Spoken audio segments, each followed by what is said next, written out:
ನಿಮ್ಮ ಹಳ್ಳಿ ಹುಡುಗ ಕನ್ನಡಿಗ ನನ್ನ ಸ್ನೇಹಜೀವಿ ಆಫೀಷಿಯಲ್ ಚಾನಲ್ಗೆ ಸ್ವಾಗತ. ನಾನು ಇವತ್ತು ಕೊಡುವಂತಹ ಮಾಹಿತಿ ಏನಪ್ಪ ಅಂತಂದ್ರೆ ITBP ಒಳಗಡೆ 545 ಡ್ರೈವರ್ ಹುದ್ದೆಗಳಿಗೆ ಅರ್ಜಿಯನ್ನು ಕರೆಯೋದಾರಂತೇಶಿಂದ ಹೇಳಿದ್ದೆ. ಸೊ ಅದನ್ನು ಕರೆದಾರ. ಅಪ್ಲಿಕೇಶನ್ ಯಾವಾಗ ಸ್ಟಾರ್ಟ್ ಆಕೈತಿ, ಯಾವಾಗ ಎಂಡ್ ಆಕೈತಿ, ಅದಕ್ಕೆ ಬೇಕಾಗುವಂತಹ ಎಲಿಜಿಬಿಲಿಟಿ ಏನೇನು ಇರಬೇಕು, ಸೊ ಡಾಕ್ಯುಮೆಂಟ್ಸ್ ಏನು ಬೇಕು ಅಪ್ಲಿಕೇಶನ್ ಆಗಬೇಕಾದ್ರೆ ಅದರ ಆಯ್ಕೆ ಪ್ರಕ್ರಿಯೆ ಏನೇನು ಇರ್ತೈತಿ ಅದ್ರ ಬಗ್ಗೆ ಪೂರ್ತಿ ಮಾಹಿತಿಯನ್ನು ಕೊಡ್ತೀನಿ. ಇನ್ನೂ ಯಾರು ನನ್ನ ಚಾನಲ್ಗೆ ಸಬ್ಸ್ಕ್ರೈಬ್ ಆಗಿಲ್ಲ ಸಬ್ಸ್ಕ್ರೈಬ್ ಆಗ್ರಿ.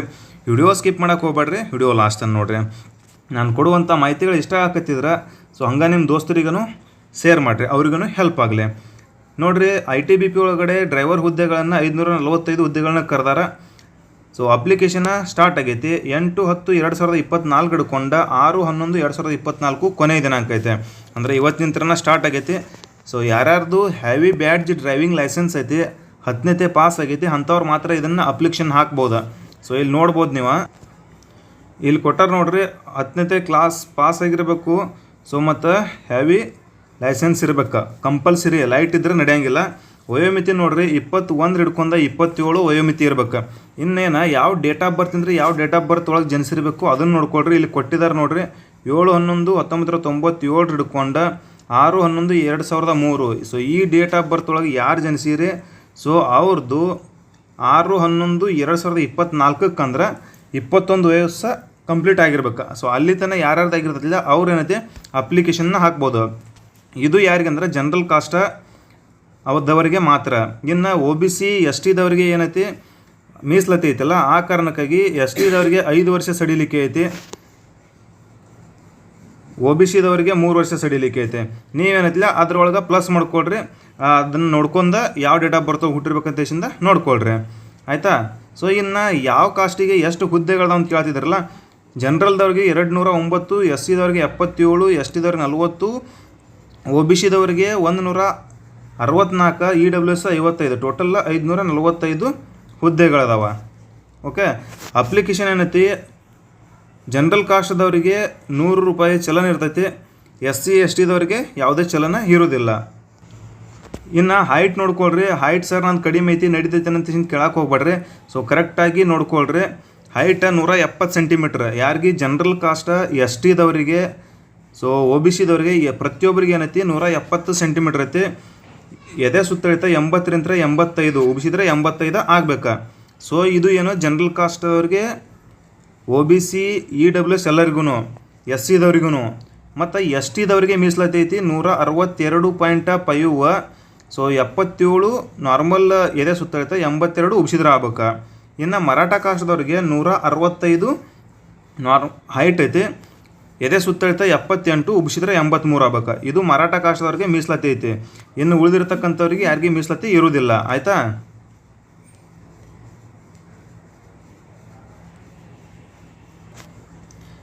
ಇಲ್ಲಿ ಟ್ಯಾಟೋ ಬಗ್ಗೆ ಕೊಟ್ಟಾರ ನೋಡ್ರಿ. ಟ್ಯಾಟೋ ಸೈಜಸ್ ಎಷ್ಟು ಇರ್ಬೇಕಂತೇಳಿ ಕಿಶಿಂದ ಇದನ್ನು ನೋಡ್ಕೊಳ್ರಿ. ಹ್ಯಾಂಡ್ ಕೆಳಗಡೆ ಬಾಜು ಅಂದರೆ ಎಲ್ಲಿರಬೇಕು ಏನಂತೇಶಿಂದ ಇಲ್ಲೆಲ್ಲ ಕೊಟ್ಟಾರ ಟ್ಯಾಟೋ ಸೈಜ್. ಸೊ ಅಲ್ಲಿ ಇದ್ರೆ ಮಾತ್ರ ನಡಿತೈತಿ. ಆಲ್ಮೋಸ್ಟ್ ಆಗಿ ಟ್ಯಾಟೋ ಏನೈತಿಲ್ಲ ನಿಮ್ಗೆ ಸೈಜೂ ಗೊತ್ತಿರಂಗಿಲ್ಲ, ಏನೂ ಗೊತ್ತಿರಂಗಿಲ್ಲ. ಅದ್ರ ಸಲುವಾಗಿ ಆದಷ್ಟು ಟ್ಯಾಟೋವನ್ನು ರಿಮೂವ್ ಮಾಡಿದರೆ ಒಳ್ಳೇದು. ಮತ್ತು ಟ್ಯಾಟೋವನ್ನು ಎಲ್ಲಿ ರಿಮೂವ್ ಮಾಡಬೇಕು ಏನಂತೇಶಿಂದ ಕೇಳ್ತಿದ್ರಿ, ಅದ್ರ ಸಲುವಾಗಿ ಇನ್ಸ್ಟಾದೊಳಗೆ ಒಂದು ವಿಡಿಯೋ ಮಾಡಾಕಿ ಗುಲ್ಬರ್ಗದವ್ರದ್ದು. ಸೊ ಅದನ್ನು ಹೋಗಿ ನೀವು ಟ್ಯಾಟೋನ ರಿಮೂವ್ ಮಾಡಿಸ್ಬೋದು. ಅದು ಅವ್ರಿಗೆ ಕಾಲ್ ಮಾಡಿ ಕೇಳ್ಕೊಳ್ರಿ ಟ್ಯಾಟೋ ರಿಮೂವ್ ಹೆಂಗೆ ಏನಂತೇಶಿಂದ. ಇನ್ನು ಆಯ್ಕೆ ಪ್ರಕ್ರಿಯೆ ಏನಿರ್ತೈತಿ ಸ್ಟೆಪ್ ವೈಸ್ ಅದನ್ನು ನೋಡ್ಕೊಳ್ರಿ. ಸೊ ಫಸ್ಟಿಗೆ ಏನಿರ್ತೈತಿ, ಸೆಕೆಂಡ್ ಏನಿರ್ತೈತಿ ಅದನ್ನೆಲ್ಲ ಹೇಳ್ತೀನಿ. ಫಸ್ಟಿಗೆ ಏನೈತಿಲ್ಲ ಫಿಸಿಕಲ್ ಇರ್ತೈತಿ. ಸೊ ಫಿಸಿಕಲ್ ಅದಾದ್ಮೇಲೆ ಏನೈತಿ physical efficiency test, physical standard test. ಇದ್ರೊಳಗೆ ಯಾರು ಎಲಿಜಿಬಲ್ ಹಾಕಿರಿ ಅಂಥವ್ರಿಗೆ ಏನೈತಿ ಎಕ್ಸಾಮ್ ನಡೆಸ್ತಾರೆ.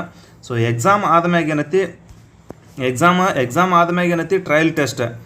ಸೊ ಟ್ರಯಲ್ ಟೆಸ್ಟ್ ಎಕ್ಸಾಮ್ದೊಳಗೆ ಪಾಸ್ ಆದವ್ರಿಗೆ ಟ್ರಯಲ್ ಟೆಸ್ಟ್ ಮತ್ತು ಡಾಕ್ಯುಮೆಂಟ್ ವೆರಿಫಿಕೇಷನ್ ಎರಡೂ ಮಾಡ್ತಾರೆ 3ನೇ ಸ್ಟೆಪ್ನಾಗ. 4ನೇ ಸ್ಟೆಪ್ನಾಗ ಏನೈತಿ ಮೆಡಿಕಲ್ ಇರ್ತೈತಿ, ತಿಳಿತಾ. ಫಿಸಿಕಲ್ ಒಳಗಡೆ ಏನೇನಿರ್ಬೇಕಪ್ಪ ಅಂತಂದ್ರೆ 16 ಮೀಟರ್ ರನ್ನಿಂಗ್ ಇರ್ತೈತಿ. ಸೊ 7.5 ನಿಮಿಷ ಆರಾಮಾಗಿ ಓಡ್ಬೋದು. 16 ಮೀಟರ್ ರನ್ನಿಂಗ ಆರಾಮಾಗಿ ನಿಮಗೆ 7.5 ನಿಮಿಷ ಆಗುತ್ತೆ.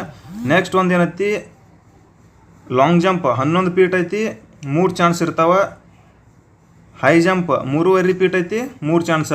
ಸೊ ಎಲ್ಲನೂ ಆರಾಮಾಗಿ ಆಗ್ತೈತಿ. ಫಿಸಿಕಲ್ ಇಷ್ಟ ಇರ್ತೈತಿ.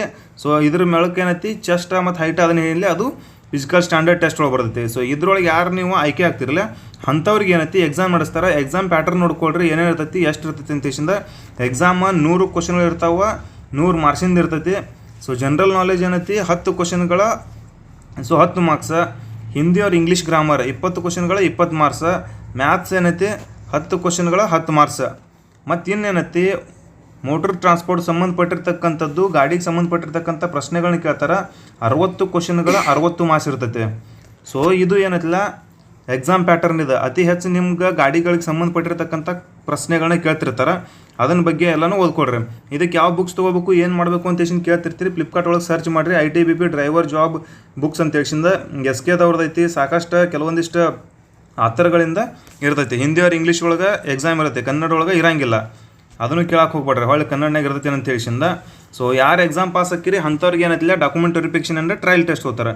ಡಾಕ್ಯುಮೆಂಟ್ ಒಳಗೆ ಏನೇನು ಇರಬೇಕಂತ ಹೇಳಿಂದ ನೋಡ್ಕೊಳ್ರಿ. SSLC ಮಾರ್ಕ್ಸ್ ಕಾರ್ಡ ಮತ್ತು LC, Aadhaar card, domicile, residential, caste income, ಇವೆಲ್ಲನೂ ಯಾವ್ಯಾವುದು ನೀವು ಎಲಿಜಿಬಲ್ ಹಾಕಿರ್ತೀರಲ್ಲ, EWS ಹಾಕಿದ್ರೆ ಅದು ಸರ್ಟಿಫಿಕೇಟ್ ಎಲ್ಲನೂ ಬೇಕಾಗತ್ತೆ. ಅದ್ರ ಮ್ಯಾಗ ಏನೈತಿ ಅದ ನಂತರ ಏನೈತಿ ಸೊ ಸ್ಕಿಲ್ ಟೆಸ್ಟ್ ಇರ್ತೈತಿ. ಸ್ಕಿಲ್ ಟೆಸ್ಟ್ ನೋಡ್ಕೊಳ್ರಿ. ಸ್ಕಿಲ್ ಟೆಸ್ಟ್ ಒಳಗೆ ಸೊ ಏನೇನು ಇರ್ತೈತಿ ಅಂತ ಪ್ರತಿಯೊಂದಕ್ಕೂ ಅದಕ್ಕೆ ಸಂಬಂಧಪಟ್ಟಿರ್ತಕ್ಕಂಥ 5 ಮಾರ್ಕ್ಸ್ಗಳು ಈ ಥರ ಮಾರ್ಕ್ಸ್ಗಳು ಇರ್ತಾವೆ. ಇದ್ರ ಪೂರ್ತಿ ನೋಟಿಫಿಕೇಷನ್ ಬೇಕಂದ್ರೆ ನನ್ನ ಸ್ನೇಹಜೀವಿ ಟೆಲಿಗ್ರಾಮ್ ಚಾನಲ್ ಒಳಗಡೆ ನೋಟಿಫಿಕೇಷನ್ ಹಾಕಿರ್ತೀನಿ, ಅಲ್ಲಿ ಹೋಗಿ ಡೌನ್ಲೋಡ್ ಮಾಡ್ಕೊಳ್ರಿ. ನೀವು ಕೂಡ ನೋಡ್ಕೊಳ್ರಿ. ಇಲ್ಲ ಇದು ಏನು ವಿಡಿಯೋದೊಳಗೆ ಶೋ ಮಾಡಾಕಿದ್ದೀನಿ, ಇಲ್ಲಾದ್ರೂ ನೀವು ನೋಡ್ಕೊಂತ ಹೋಗ್ಬೋದು. ಎಷ್ಟೆಷ್ಟು ಮಾರ್ಕ್ಸ್ 50 ಮಾರ್ಕ್ಸಿಂದ ಟ್ರಯಲ್ ಟೆಸ್ಟ್ ಇರ್ತೈತೆ. ಅದಾದ್ಮೇಲೆ ಮೆರಿಟ್ ತೆಗಿತಾರೋ, ಮೆರಿಟ್ನಾಗ ಕುಂತ ಮ್ಯಾಗ ಏನೈತಿ ಮೆಡಿಕಲ್ ಟೆಸ್ಟ್ ಫೈನಲ್ ಆಗಿ ನಡೀತೈತೆ 4ನೇ ನಂಬರ್ ಆಗಿ. ಟೋಟಲ್ ಆಗಿ 2-3 ಲಿಸ್ಟ್ ಬಿಡ್ತಾರೆ. ಸೊ ಈ ಥರ ಪ್ರೊಸೆಸಿಂಗ್ ಇರ್ತೈತೆ. ತಿಳಿತಾ ಆರಾಮಾಗಿ ನೋಡ್ಕೊಂಡ್ಬಿಟ್ಟು ಅಪ್ಲಿಕೇಶನ್ ಹಾಕ್ಕೊಳ್ರಿ. ಹ್ಯಾವಿ ಬ್ಯಾಡ್ಜ್ ಡ್ರೈವಿಂಗ್ ಲೈಸೆನ್ಸ್ ಇದ್ರೆ ಮಾತ್ರ ಹಾಕ್ಕೊಳ್ರಿ. ಲೈಟ್ ಇತ್ತಂದ್ರೆ ಹಾಕಕ್ಕೆ ಹೋಗ್ಬೇಡ್ರಿ. ನನಗೆ ಹೊಳ್ಳಿ ಕೇಳಕ್ಕೂ ಹೋಗ್ಬೇಡ್ರಿ. ಕಂಪಲ್ಸರಿ ಬ್ಯಾಡ್ಜ್ ಲೈಸೆನ್ಸ್ ಬೇಕಾ. ನಾನು ಕೊಟ್ಟಿರ್ತಕ್ಕಂಥ ಮಾಹಿತಿ ಇಷ್ಟ ಆಗಿದ್ರೆ ಮತ್ತೊಬ್ಬರಿಗೆ ಶೇರ್ ಮಾಡಿರಲ್ಲ, ಮತ್ತು ಯೂಸ್ ಆಗಲಿ. ಎಲ್ಲರೂ ಒಳ್ಳೆಯದಾಗಲಿ. God bless you all. Jai Hind.